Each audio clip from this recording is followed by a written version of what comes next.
Bienvenidos, hoy nos metemos de lleno en la historia, ¿eh? Una historia que conecta al Imperio Godo con un apellido que seguro muchos han oído, Godoy. Hola. Vamos a usar la información que tenemos para intentar seguirle la pista a este pueblo germánico, su reino aquí en la península ibérica y cómo eso termina en un apellido que sigue existiendo. ¿Cómo llegaron los visigodos a dejar esa huella tan duradera? Es que es fascinante, ¿no? Pensar cómo esos ecos del pasado de reinos que ya no existen resuenan hoy en algo tan personal como un apellido. Exacto. Empecemos por el principio. Los visigodos. A ver, entiendo que ellos surgen como pueblo germánico, más o menos por el siglo I después de Cristo, ¿cierto? Justo cuando Roma empezaba a flaquear. Así es. Eran parte de ese grupo mayor, los godos, que venían de Escandinavia, según las teorías más aceptadas. Y su historia temprana es de mucha migración. Sí, sobre todo por la adhesión de otros pueblos como los hunos, que los fueron empujando hacia las fronteras del Imperio Romano. O sea que pasaron de ser una amenaza externa a casi parte del sistema romano tardío. Eventualmente sí, pero su viaje no paró ahí. De la Galia, lo que hoy es Francia, se movieron y se asentaron ya de forma más estable en Iberia, ¿verdad? Claro, fundando su propio reino aquí. Exactamente. Y fue un reino importante, duró varios siglos, en lo que hoy es España y Portugal. Pero yo diría que lo más notable no es solo su fuerza militar. Ah, ¿no? ¿Qué más? Su capacidad de adaptación. Eso es lo crucial. No se quedaron aislados, ni mucho menos. Eso me interesa. ¿Cómo fue esa integración? Porque una cosa es conquistar y otra es mezclarse, ¿no? Precisamente. Y ahí está lo interesante. Cómo tomaron y adaptaron cosas clave. Por ejemplo, las estructuras legales romanas, las administrativas y un paso importantísimo, su conversión al cristianismo niceno, el que prevaleció. Esa mezcla, esa fusión de lo germánico, lo romano, lo cristiano, eso definió su reino y dejó una marca muy, muy profunda. Entonces no fue solo una invasión y ya. Fue más como una especie de simbiosis cultural. Podríamos llamarlo así, ¿sí? Una simbiosis que, moldeó muchísimo la identidad de la península ibérica y, de rebote, influyó en cómo se desarrolló Europa después. Su legado en leyes y cultura duró mucho más que su propio reino, que cayó a principios del siglo VIII. Y justo ahí, en esa cultura visigoda, encontramos el origen del apellido Godoy. La información que manejamos dice que viene directo de su idioma. Sí, la etimología parece bastante clara. Sugiere una combinación de God, que podría ser bueno o quizás Dios, en un sentido más amplio de poder o respeto. Bueno o respetado. Algo así.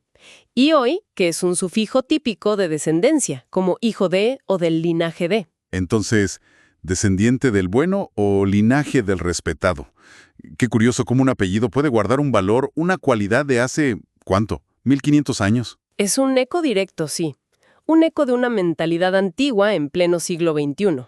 Sugiere que el portador original de ese nombre, o el ancestro que le dio origen, probablemente era alguien con prestigio, reconocido por algo positivo en su comunidad visigoda. Y claro, un apellido con esa carga, de respeto ancestral, no se iba a quedar solo en la Edad Media.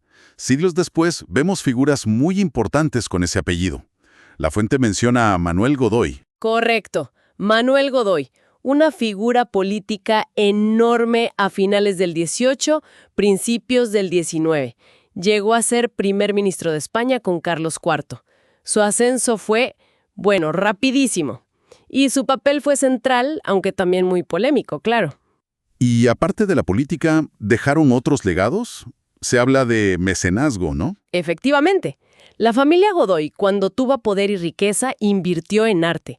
Fueron mecenas, apoyaron la construcción de palacios, encargaron pinturas, esculturas, y parte de ese patrimonio todavía existe. Es un testimonio de su influencia social y cultural.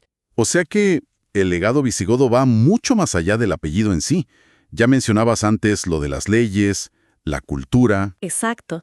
Si conectamos los puntos, vemos que códigos legales visigodos, como el famoso Liber Judicorum, influyeron en las leyes medievales españolas y más tarde.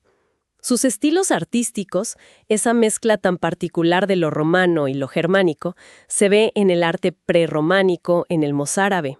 Son como capas de historia, una sobre otra. Y el apellido Godoy, como un pequeño portador de esa gran historia, sigue aquí. Sigue vivo, sí. Lo encuentras en familias, en España, en Latinoamérica, en otras partes del mundo. Funciona como un vínculo, a veces consciente, a veces no, con toda esa herencia visigoda tan compleja. Pasa de generación en generación. Bueno, entonces, recapitulando rápido. Empezamos con los visigodos y sus migraciones. Vimos su reino en Iberia, esa fusión cultural tan interesante. Ujú. Llegamos al origen del apellido Godoy, descendiente del bueno, y seguimos su rastro hasta Manuel Godoy y su presencia hoy en día. Es que la historia del apellido Godoy es un buen ejemplo de cómo se entrelazan la historia, la cultura, la identidad a lo largo de los siglos. Muestra esa capacidad de adaptación, cómo persiste la herencia en algo tan personal como un nombre, y la mezcla cultural tan profunda que nos forma a todos. Nos deja pensando en nuestras propias raíces, ¿no? Sin duda. Plantea esa pregunta, ¿verdad? De cómo nuestros propios apellidos, nuestros nombres, pueden ser como llaves. Llaves que abren puertas a pasados colectivos, a historias de migraciones, de adaptaciones, de legados que a lo mejor ni imaginamos.